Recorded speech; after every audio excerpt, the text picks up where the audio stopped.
Hello दोस्तों, नमस्कार। Motivation study के ऑफिशियल यूट्यूब चैनल में स्वागत है आप सभी का। आप सीटेट, रीट और सुपरटेट एग्जाम की तैयारी कर रहे हैं तो देखिएगा, आपका सोशल स्टडीज या सामाजिक विज्ञान के अंतर्गत आपका एनसीईआरटी से सिलेक्टेड ये क्वेश्चंस की सीरीज है। टॉप क्वेश्चंस लिए हैं जो कि एग्जाम में बार बार रिपीट होते हैं। लाइक करिएगा, शेयर करिएगा और चैनल पर नए हैं तो चैनल को सब्सक्राइब करिएगा इसी तरह की अपडेट के लिए। पहला प्रश्न स्टार्ट करेंगे। कांग्रेस ने किस गोलमेज सम्मेलन में भाग लिया था? बताइएगा। पहला है वह गोलमेज सम्मेलन, दूसरा है, तीसरा है, चौथा है? जल्दी से बताइए। तो बिल्कुल सही है, कांग्रेस आपका द्वितीय गोलमेज सम्मेलन में भाग लिया था। नेक्स्ट क्वेश्चन है, क्रिप्स मिशन भारत कब आया? बताइएगा। तो क्रिप्स मिशन जो है 1942 के लिए जाएंगे, भारत के अंतर्गत आपका आगमन हुआ क्रिप्स मिशन का। कब? 1942 में। नेक्स्ट क्वेश्चन है, विदेशों में क्रांतिकारी कार्य करने वाले प्रमुख नेता कौन थे? श्यामजी कृष्ण वर्मा, लाला हरदयाल, भाई परमानंद या सभी होंगे? बताइएगा। तो यहां पर देखिएगा, विदेशों में क्रांतिकारी कार्य करने वाले प्रमुख नेताओं में आपका श्यामजी कृष्ण वर्मा का नाम जरूर आता है। ध्यान रखिएगा, वो लाला हरदयाल भी प्रमुख है, लेकिन यहाँ पर श्यामजी कृष्ण वर्मा का बहुत बड़ा योगदान है।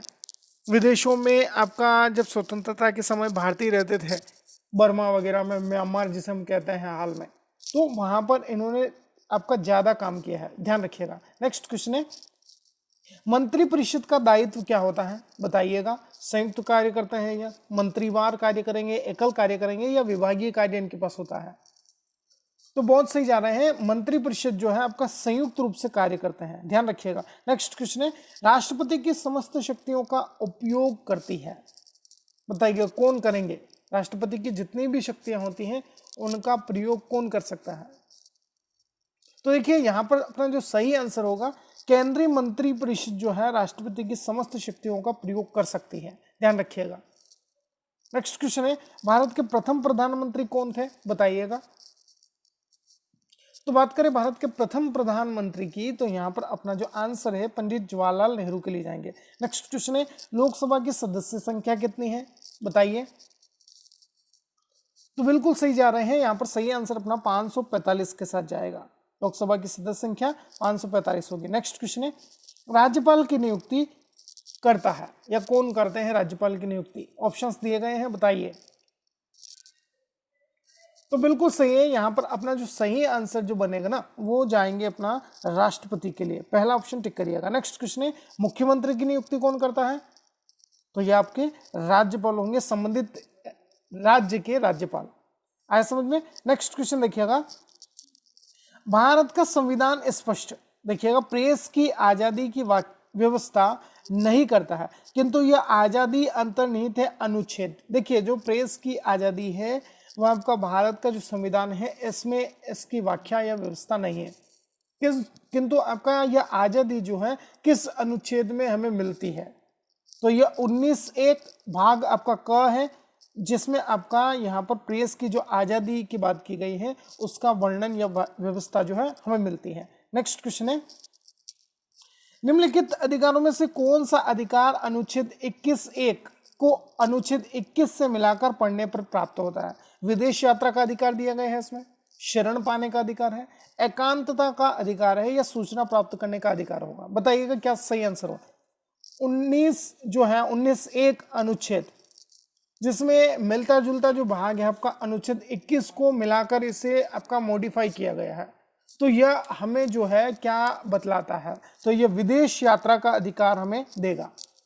भारत के जो सभी नागरिक हैं वो विदेश यात्रा कर सकते हैं, यह ऐसा अनुच्छेद बताता है। नेक्स्ट क्वेश्चन है, भारत में समाचार पत्रों का स्वतंत्र या भारत में जो समाचार पत्र है उनकी व्याख्या हमें कहाँ मिलती है? बताइएगा।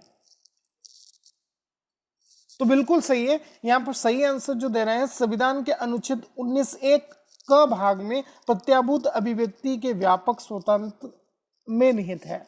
मतलब 19(1) का जो क पार्ट है या अनुच्छेद 19(1) का क भाग है, यह हमें समाचार पत्र जो है वह आपका स्वतंत्र अभिव्यक्ति दे सकते हैं, ऐसा यह कहता है। नेक्स्ट क्वेश्चन है, भारतीय संविधान मान्यता देता है? बताइए किनको आपका मान्यता प्रदान करेगा भारतीय संविधान?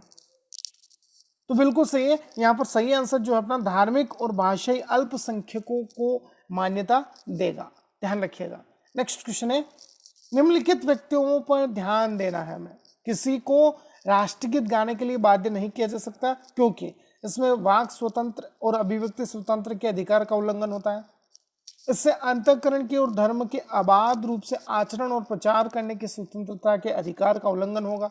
राष्ट्रगीत गाने के लिए किसी को बाध्य करने वाला कोई विधिक उपबंध नहीं है कि आपको राष्ट्रगीत या राष्ट्रगान चल रहा है तो आपको खड़े होना है या उसका कड़ाई से पालन करना है। यहाँ पर कौन सा जो कूट है वो आपका यहाँ पर सही हो सकता है, बताइएगा। तो यहाँ पर देखिएगा, आप सही आंसर के लिए जा रहे हैं तो यहाँ पर देखिए तीनों ही सही होंगे। ध्यान रखिएगा, वाक स्वतंत्रता और अभिव्यक्ति की स्वतंत्रता के अधिकार का उल्लंघन होगा यदि आप राष्ट्रगीत गाने के लिए बाध्य नहीं किए जा सकते हैं। समझ में। फिर कहता है कि इससे अंतःकरण की और धर्म के अबाध रूप से आचरण और प्रचार करने की स्वतंत्रता के अधिकार का उल्लंघन होगा। यह बात भी यहाँ पर निकल कर नहीं आती है बाध्यता के अंतर्गत। फिर आता है, राष्ट्रगीत गाने के लिए किसी को बाध्य करने वाला कोई विधिक उपबंध नहीं है, कोई एक आपका ठोस कानून नहीं है। तो तीनों ही बातें आपका यहाँ पर बाध्य करने को दर्शाती है। नेक्स्ट क्वेश्चन है आपका, लास्ट क्वेश्चन है यह, गोबर गैस में सर्वाधिक ज्वलनशील गैस कौन सी होगी? मीथेन, कार्बन डाइऑक्साइड, हाइड्रोजन या प्रोपेन? तो बिल्कुल सही है, गोबर गैस में सर्वाधिक जो ज्वलनशील गैस है वो आपका मीथेन होगी। पहला ऑप्शन अपना यहाँ पर टिक करिएगा। ये थे आपके टॉप 15 क्वेश्चन सामाजिक विज्ञान के प्रश्नों के अंतर्गत, जो सीटेट, इसके अलावा सुपरटेट और रीट एग्जाम के लिए बहुत ही इंपॉर्टेंट रहने वाले हैं। अच्छा लगे तो लाइक करिएगा, शेयर करिएगा ज़्यादा से ज़्यादा अपने फ्रेंड्स को। धन्यवाद। जय हिंद, जय भारत।